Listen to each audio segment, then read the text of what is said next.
J'espère que vous allez tous très bien. Je vous retrouve dans cette nouvelle vidéo et donc ce sera pour faire 3 tutos Fimo avec les pattes de chez Cernit, donc les métalliques. Ce sont des pattes que je trouve super belles et j'avais vraiment envie de proposer plusieurs bijoux avec, donc je vous propose aujourd'hui 3 bijoux avec ces pattes là, donc j'espère que ça va vous plaire. Donc voici les pattes Cernit métalliques, il y a vraiment un grand choix de nuances. Et voilà, là je vous présente les deux qui n'étaient pas entamés, mais j'ai utilisé plusieurs autres couleurs dans la vidéo et je trouve vraiment qu'elles s'accordent super bien en plus ensemble, donc voilà.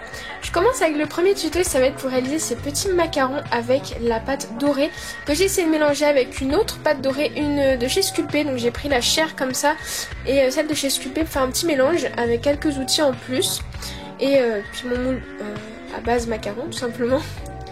Donc je viens faire un mélange comme ceci, donc de la pâte métallique avec la Sculpey Accent également, et le mélange est très bien. Enfin franchement c'est hyper bien miscible. Voilà, je teste souvent ça avec les pâtes, voir si c'est bien miscible et finalement ça l'est toujours, j'ai l'impression, donc voilà. En tout cas celle était bien.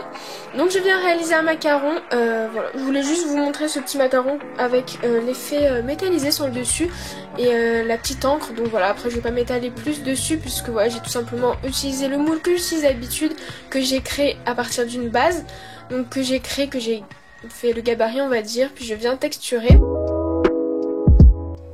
Une fois que j'ai fait mes deux coques, du coup je vais venir les décorer, et cette fois-ci j'ai voulu faire un petit peu quelque chose d'abstrait. Du coup j'ai mélangé de la poudre blanche, donc là j'ai pris la argentée mais sur les résultats finaux le résultat final on va dire, j'ai utilisé plutôt la blanche en fait de chez Fimo. Il y en a aussi dans la gamme Cernit, je crois c'est à peu près les mêmes, donc voilà, en fonction de ce que vous avez.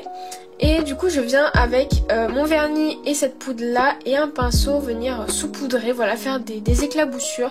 J'avais envie de m'éclater un petit peu sur ces coques, voilà ce que j'ai réalisé. Donc ensuite ces coques là partent en cuisson, donc 30 minutes à 110 degrés. Une fois que c'est cuit, je vais venir faire ma ganache, voilà, donc c'est avec un mélange de Fimo blanche et de Fimo liquide que je viens donc bien ramollir.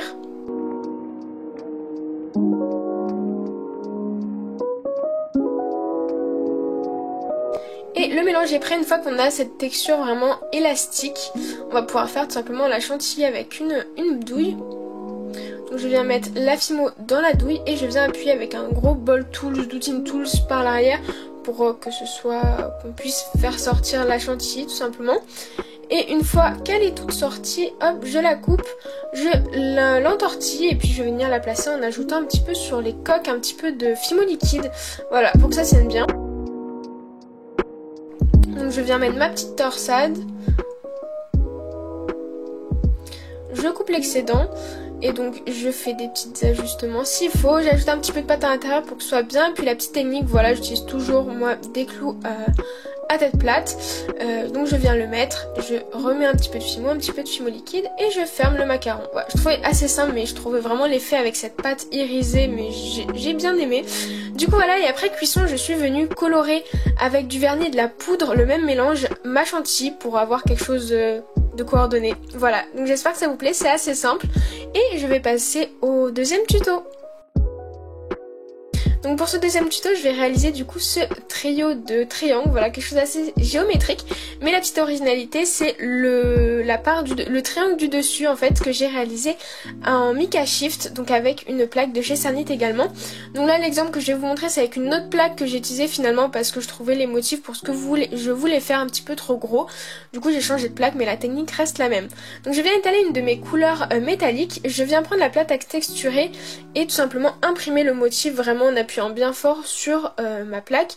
Donc comme c'est une plaque avec une pâte avec des pigments de mica je crois, c'est ce qui permet d'avoir cet effet Mica Shift. En tout cas c'est une technique assez connue, donc je voulais vous la montrer. Donc simplement une fois qu'ensuite ma texture est faite, je viens tout simplement racler tout le surplus en fait, tout le relief, voilà, et en fait on voit apparaître le motif dessous. Voilà, tout simplement en ombre, en jeu d'ombre avec les paillettes de mica, et je trouve ça juste magnifique et il n'y a pas du tout de relief. Donc voilà, une fois que c'est fait, j'ai pris un petit gabarit triangle que j'ai réalisé avec du papier millimétré et je viens de découper un triangle tout simplement le décor qu'on vient de faire. Et ensuite je vais venir tout simplement enlever l'excédent. Donc j'ai mon premier triangle de fée et je vais venir faire les deux autres avec les deux autres couleurs de pâte que j'ai sélectionnées pour créer mon bijou. Donc pareil, je viens faire une plaque et puis avec le patron je viens détourer mes triangles.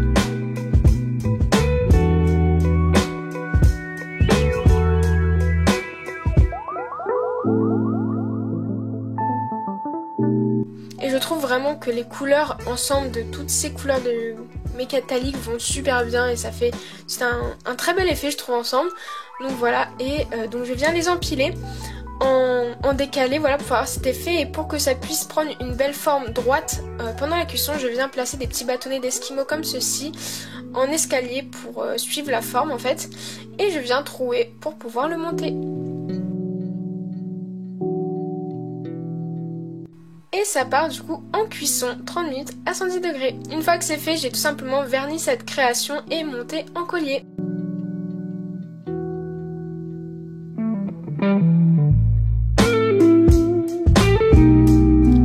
Donc je vais maintenant passer au dernier bijou. Donc ce sont des bijoux assez simples comme ce que je vous ai montré tout au long de la vidéo.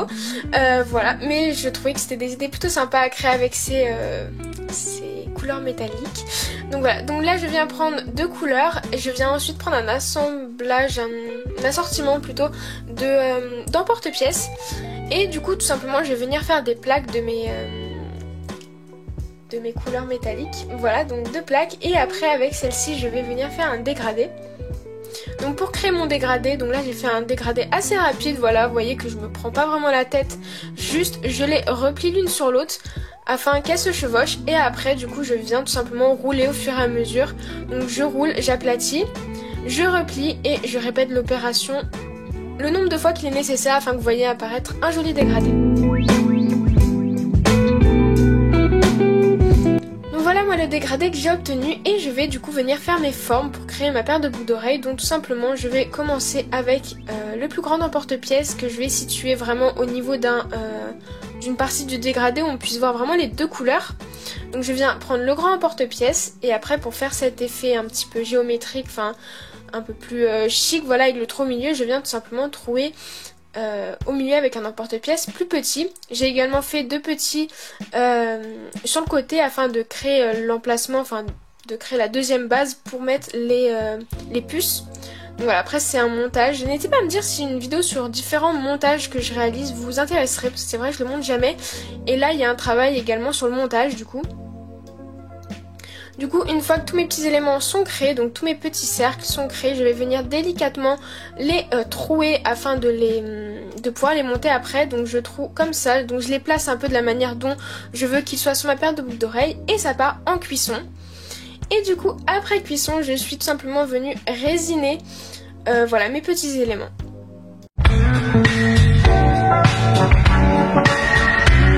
Le résultat après qu'il soit résiné et le montage donc avec la puce et un anneau pour lier les deux, et je trouve plutôt efficace et j'ai vraiment adoré. Et du coup je me suis amusée vraiment avec toutes les autres couleurs que j'avais de métallique, voilà, pour décliner sur plein de couleurs. J'ai également réalisé cette rosace là tout simplement avec la plaque de texture que je vous ai montré au début sur une base de dégradé. Voilà, je voulais vous le montrer, ça pouvait vous inspirer. Et donc voilà, je termine cette vidéo là-dessus. J'espère vraiment qu'elle vous aura plu. N'hésitez pas à me dire ce que vous en avez pensé en commentaire, me dire si vous allez réaliser peut-être une de ces créations. Et puis en attendant, moi je vous dis à très vite dans une prochaine.